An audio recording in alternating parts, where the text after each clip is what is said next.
मुसलमानों की सबसे बड़ी गलतफहमी, मुसलमान समझते हैं कि इस्लाम में फिरके हैं और जिस फिरके में वो खुद हैं वही सच्चा और सही इस्लाम है। मगर हकीकत ये है कि इस्लाम में कोई फिरका नहीं, और ये मैं नहीं कह रहा, ये कुरान कह रहा है सूरह अनाम की आयत नंबर 159 में। बेशक जिन लोगों ने अपने दीन को जुदा जुदा कर दिया और फिरका फिरका बन गए, अब का उनसे कोई ताल्लुक नहीं। इस आयत से साफ पता चल रहा है कि इस्लाम का इन फिरकों से कोई ताल्लुक नहीं है।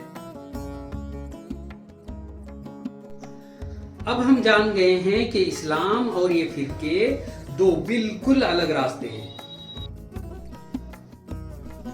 हमें उस रास्ते जाना है जो अल्लाह ने हमें दिया है। इस रास्ते पे चलने वालों का किरदार ऐसा होता है कि इनके दुश्मन भी इनके भाई और दोस्त बन जाते हैं। और ये मैं नहीं कह रहा, ये सूरह इमरान की आयत नंबर 103 में लिखा है। और सब मिलकर खुदा की हिदायत की रस्सी को मजबूत पकड़े रहना और मुतफर्रिक ना होना। और खुदा की उस मेहरबानी को याद करो जब तुम एक दूसरे के दुश्मन थे तो उसने तुम्हारे दिलों में उल्फत डाल दी और तुम उसकी मेहरबानी से भाई भाई हो गए।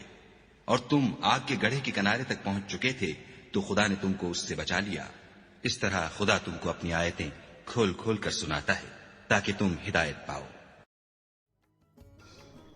इस तरह अल्लाह अपनी आयत से लोगों को हिदायत देता है, और जिनको अल्लाह की आयत से हिदायत मिलती है ये वो लोग हैं जिन्होंने अल्लाह की रस्सी को मजबूती से थाम लिया।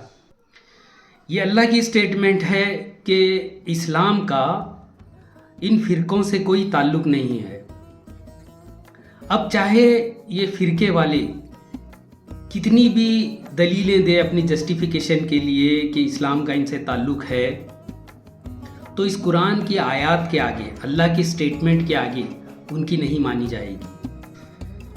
फिरके क्या है और इस्लाम क्या है, डिटेल में हम समझेंगे इस अगले वीडियो में। तब तक के लिए अस्सलाम वालेकुम।